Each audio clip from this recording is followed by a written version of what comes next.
ओम स्वस्ति न इंद्रो वृद्धश्रवा स्वस्ति न पूषा विश्ववेदः स्वस्ति नस्तारक्षो अश्नेमि स्वस्ति नो बृहस्पतिर्मे दधातु।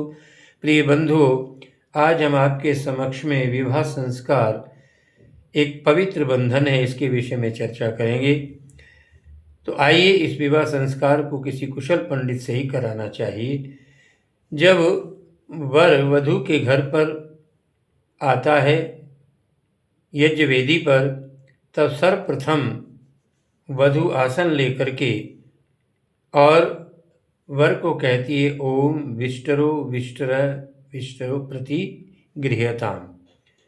आइए, आपका मैं स्वागत करती हूँ, विराजिए। इसके पश्चात वर और वधू एक दूसरे का वरमाला के द्वारा स्वागत करते हैं, सम्मान करते हैं। ये केवल फोटो खिंचाने के लिए जीवन का बहुत बड़ा रहस्य है। आप देखिए कि फूल धागे में गुथे हुए हैं। धागा और फूल का दोनों का समन्वय है। जब एकाकार हुए तब माला बनी है, और माला जिसके गले में भी पड़ती है उसे आनंद आता है, प्रसन्नता आती है। और माला से सत्कार भी वही उनका ही किया जाता है जिनके प्रति प्रेम और श्रद्धा होती है। तो जीवन के अंदर हमें ये शिक्षा देती है वरमाला कि यदि धागा टूट जाए तो माला माला नहीं रहती, बिखर जाती है। जब वो माला तभी सुरक्षित रहती है जब वो धागा ठीक से बंधा हो, और अगर गांठ पड़े तो भी नहीं माला ठीक रहती। इसीलिए कहा है जीवन में भी, किसी कवि ने बड़ा सुंदर कहा है कि जीवन भी हमारा पति पत्नी का भी ऐसा होना चाहिए कि रहीमन धागा प्रेम का मत तोड़ो छिटकाए, टूटे पीछे ना जुड़े जुड़े गांठ पड़ जाए। तो जीवन के अंदर जैसे वरमाला में फूल सुगंधी देते हैं, ऐसे ही वर वधू जीवन पर्यंत एक दूसरे को अच्छे व्यवहारों की, उत्तम वाणी की, एक दूसरे के सत्कार की सुगंधी देते रहेंगे। क्योंकि आपका आपस में स्नेह प्यार और सम्मान होगा तो आपकी संतति पर भी उसका असर पड़ता है। आइए, हमने देखा है कि जहाँ पति और पत्नी में आपस में कटुता होती है, प्रेम नहीं होता, वहाँ पर कलह होता है, वहाँ पर संगमरमर के महल होने पर भी कष्ट में जीवन होता है। उदाहरण के तौर पर मैं एक उदाहरण आपके सामने दो देता हूँ। एक पति और पत्नी दोनों बैठे थे, भोजन बनाया। पत्नी ने कहा, भोजन कैसा बना? क्योंकि देवियों में एक ये देवियों के अंदर एक प्राकृतिक ये भावना होती है कि वो प्रशंसा चाहती हैं अपनी। भोजन कैसा बना? पति ने कहा, भोजन ठीक बना, दाल में लेकिन कंकड़ थे।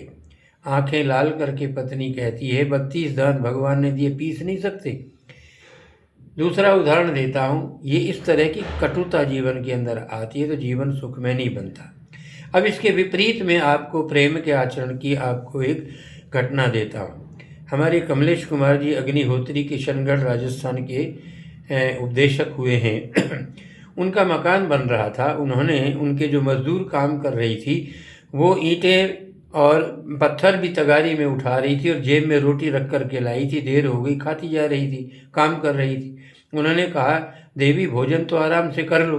बोला, नहीं पंडित जी, अगर मैं भोजन आराम करूँगी तो मेरे पाप की कमाई आएगी। हम पाप की कमाई नहीं चाहते। पंडित जी ने पूछा, देवी तुम सामान्य मैं देख रहा हूँ मिर्च के साथ में रोटी खा रही हो, मजदूरी करती हो, लेकिन आपका स्वास्थ्य बड़ा उत्तम है, हष्टपुष्ट शरीर है, लाल चेहरा, इसका क्या कारण है? वो कहने लगी, शाम को 8 बजे मेरे घर पे आना, तब मैं बताऊंगी। पंडित जी को भी पता नहीं क्या उत्सुकता थी। 8 बजे स्कूटर लेकर पहुंच गए। दरवाज़ा खटखटाया, दरवाज़ा खोला, पंडित जी के पैर धोए, बैठने के लिए कुर्सी दी। बोला, अभी 2 मिनट ठहरो, मेरे पति आते हैं। पति भी आए, उनके पैर धोए, उनको भी कुर्सी दी, और दोनों से पूछा, पहले ये बताओ आप दूध लेंगे या भोजन लेंगे? कमलेश कुमार जी कहने लगे, मुझे संध्या उपासना करनी है, मैं उससे पहले कुछ नहीं लेता। आप तो ये बताइए कि आपके उत्तम स्वास्थ्य का कारण क्या है? पंडित जी से वो कहने लगी, देखो पंडित जी, हम मजदूरी करते हैं, शाम को जब भोजन की थाली हमारे सामने आती तब हम भगवान को धन्यवाद देते हैं और कहते हैं ते परमात्मा तेरा बहुत बहुत शुक्र है, लाख लाख शुक्र है तेरा भगवान, तेरा धन्यवाद है तूने भोजन हमें दिया। और मैं अपने पति का कभी वाणी से भी कभी अपमान नहीं करती और मेरे पति भी कभी मुझे कटु शब्द नहीं कहते। मेरे उत्तम स्वास्थ्य का यही कारण है और कोई कारण नहीं। इसलिए सज्जनों, गृहस्थ जीवन के अंदर व्यवहार पति और पत्नी का बहुत उत्तम होना चाहिए। सुनिए आपके समक्ष एक गीत के माध्यम